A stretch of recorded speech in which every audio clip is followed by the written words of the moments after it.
William Faulkner ने एक बार कहा था, अतीत कभी मरता नहीं है, ये तो अतीत होता भी नहीं है। और जब हम भारत चीन संबंधों को देखते हैं, खासकर इस सीमा विवाद को, तो ये बात बिल्कुल सच लगती है। नमस्कार और आज की इस गहरी पड़ताल में आपका स्वागत है।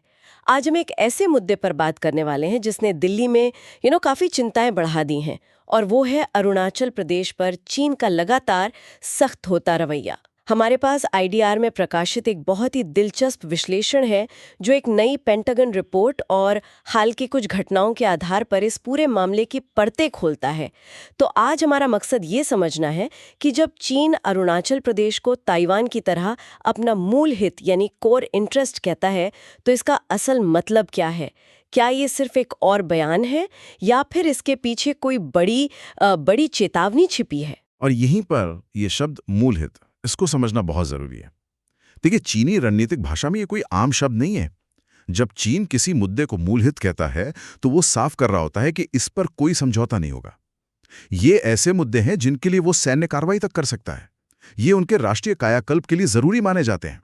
तो ताइवान और तिब्बत के बाद अब अरुणाचल का इस लिस्ट में आना ये वाकई में एक बहुत बड़ा संकेत है। ठीक है, तो चलिए इस मामले की गहराई में उतरते हैं। सबसे पहले बात करते हैं उस पेंटागन रिपोर्ट की जिसने ये पूरी बहस छेड़ दी है।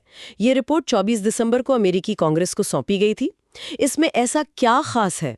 इसमें जो सबसे खास बात है वो ये है कि रिपोर्ट साफ तौर पर कहती है कि चीन अब भारत के उत्तर पूर्वी राज्य अरुणाचल प्रदेश को ताइवान और सेनकाकू द्वीपों की तरह अपना मूल हित मानता है। मतलब अब ये सिर्फ एक सीमा विवाद नहीं रहा।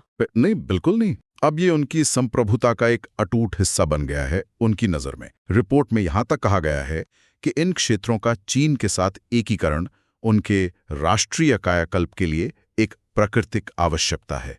प्राकृतिक आवश्यकता, ये तो बहुत भारी शब्द है। बिल्कुल, और यही सबसे चिंताजनक बात है। अरुणाचल प्रदेश के दर्जे में ये बदलाव, अगर पेंटागन की ये रिपोर्ट सही है तो ये पहली बार है कि बीजिंग ने अरुणाचल को ताइवान के बराबर एक ही लिस्ट में रखा है। ये कोई मामूली बदलाव नहीं, ये एक रणनीतिक छलांग है। और इसे हमें चीन की उस बड़ी रणनीति से जोड़कर देखना होगा, है ना? वो 2049 तक चीनी राष्ट्र के महान कायाकल्प वाली। एग्जैक्टली, आपने बिल्कुल सही पकड़ा। रिपोर्ट के मुताबिक चीन के 3 मूल हित हैं। पहला, कम्युनिस्ट पार्टी का नियंत्रण, दूसरा आर्थिक विकास और तीसरा चीन की संप्रभुता और क्षेत्रीय दावों की रक्षा करना। हाँ, और सिर्फ रक्षा नहीं, उनका विस्तार करना। अरुणाचल को अब इसी तीसरे सबसे आक्रामक बिंदु से जोड़ दिया गया है। इसका मतलब यह है कि अब सीमा पर एक छोटी सी घटना भी आसानी से एक बड़े सैन्य संकट में बदल सकती है, क्योंकि चीन उसे अपनी संप्रभुता पर सीधे हमले के तौर पर देखेगा। बिल्कुल। ऐसे में बातचीत के रास्ते और भी मुश्किल हो जाएंगे। ये पेंटागन रिपोर्ट तो अपने आप में ही काफी चिंताजनक है, लेकिन जब हम इसे हाल की कुछ घटनाओं के साथ जोड़ के देखते हैं तो एक पैटर्न सा उभरने लगता है। जैसे कि वो प्रेमा वांगजोम थुंगडोक वाला मामला। हाँ, वो घटना तो बहुत ही अजीब थी। नवंबर 2025 में प्रेमा वांगजोम थुंगडोक नाम की एक भारतीय नागरिक को शंघाई हवाई अड्डे पर लगभग 18 घंटे तक हिरासत में रखा गया, और वजह सिर्फ इतनी कि उनके भारतीय पासपोर्ट पर जन्म स्थान अरुणाचल प्रदेश लिखा था। और सिर्फ हिरासत में ही नहीं रखा, चीनी अधिकारियों ने उनके पासपोर्ट को अमान्य घोषित कर दिया। हाँ, और कथित तौर पर उन्हें चीनी पासपोर्ट के लिए आवेदन करने को कहा गया। जरा सोचिए, एक भारतीय नागरिक से कहा जा रहा है कि वो चीनी नागरिक है। और अगर हम इसे बड़ी तस्वीर से जोड़ें तो ये किसी एक आवर्जन अधिकारी की मनमानी नहीं लगती। नहीं, ये एक साफ संदेश देने की कोशिश थी। बिल्कुल। घटना के बाद चीनी विदेश मंत्रालय की प्रवक्ता माओ निंग ने इसका बचाव किया। उन्होंने कहा, जांगनान यानी अरुणाचल चीनी क्षेत्र है। चीन ने भारत द्वारा अवैध रूप से स्थापित तथाकथित अरुणाचल प्रदेश को कभी मान्यता नहीं दी है।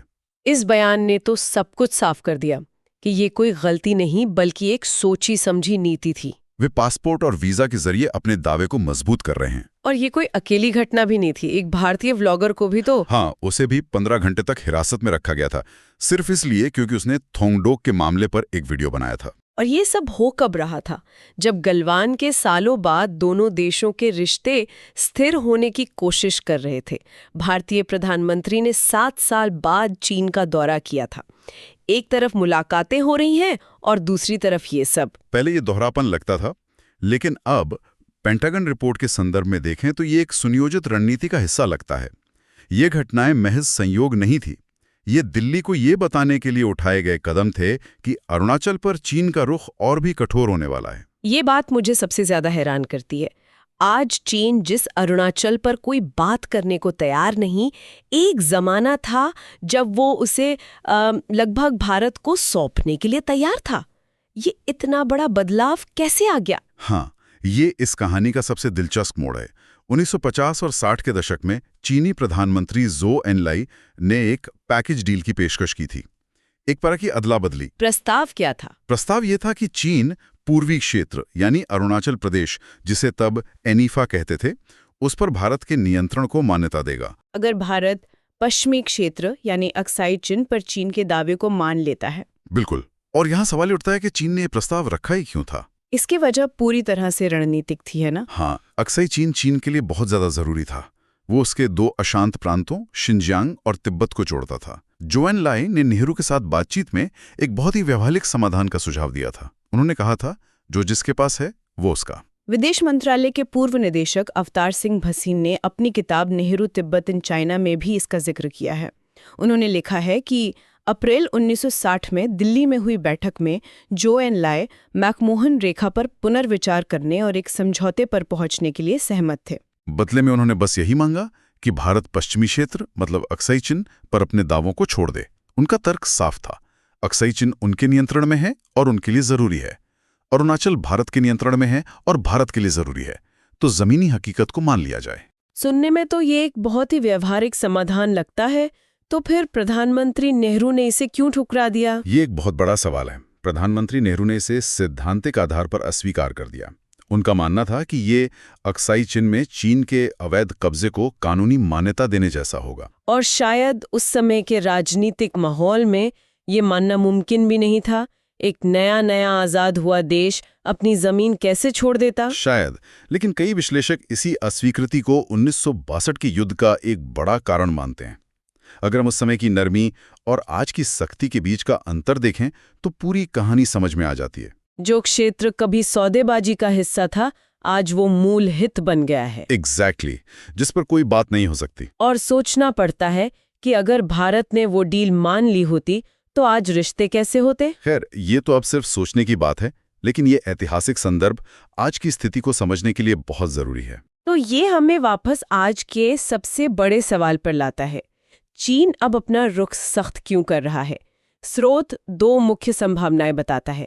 पहली क्या है? पहली संभावना ये है कि ये भारत पर दबाव बनाने की एक क्लासिक चीनी रणनीति है, ताकि नई दिल्ली अमेरिका के बहुत करीब न जाए। हाँ, और उसे अपनी सीमाओं पर ही उलझाए रखा जाए ताकि वो क्वाड जैसे समूहों में बड़ी वैश्विक भूमिका ना निभा सके। मतलब ये एक तरह का कंटेनमेंट है। बिल्कुल। देखिए, 2017 का डोकलाम संकट और 2020 का लद्दाख संकट दोनों मध्य और पश्चिमी क्षेत्रों में हुए।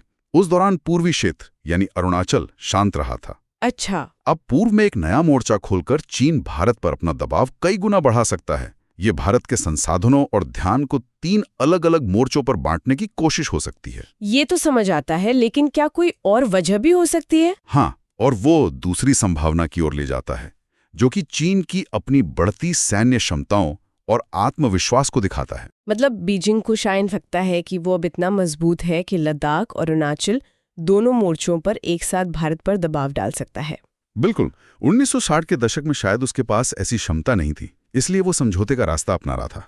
लेकिन आज शी जिनपिंग का चीन खुद को एक महाशक्ति के रूप में देखता है, जो बातचीत नहीं बल्कि अपनी शर्तों को मनवाने में विश्वास रखता है।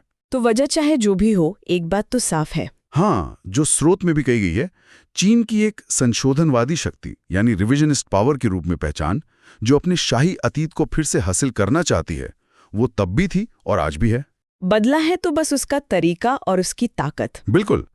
पहले बातचीत के लिए तैयार था, आज अपनी शर्तें थोपने की स्थिति में खुद को देख रहा है। तो आज हमने देखा कि कैसे पेंटागन की एक रिपोर्ट ने अरुणाचल प्रदेश पर चीन के नए और सख्त रुख को उजागर किया है।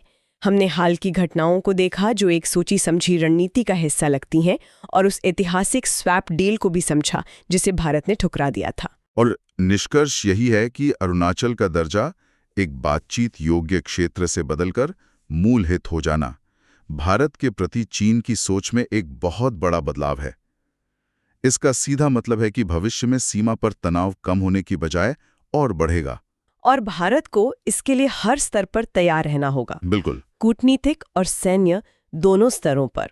और अब जाते जाते एक विचारणीय प्रश्न, विशेष रूप से हमारे उन श्रोताओं के लिए जो सिविल सेवा परीक्षाओं की तैयारी कर रहे हैं। आज की चर्चा को देखते हुए भारत ऐसी स्थिति से निपटने के लिए कौन से कूटनीतिक और रणनीतिक ढांचे विकसित कर सकता है जहां एक शक्तिशाली पड़ोसी ने एक प्रमुख क्षेत्रीय विवाद को गैर समझौता योग्य घोषित कर दिया हो? क्या पुराने तरीकों से काम चलेगा या भारत को एक नई रणनीति की जरूरत है?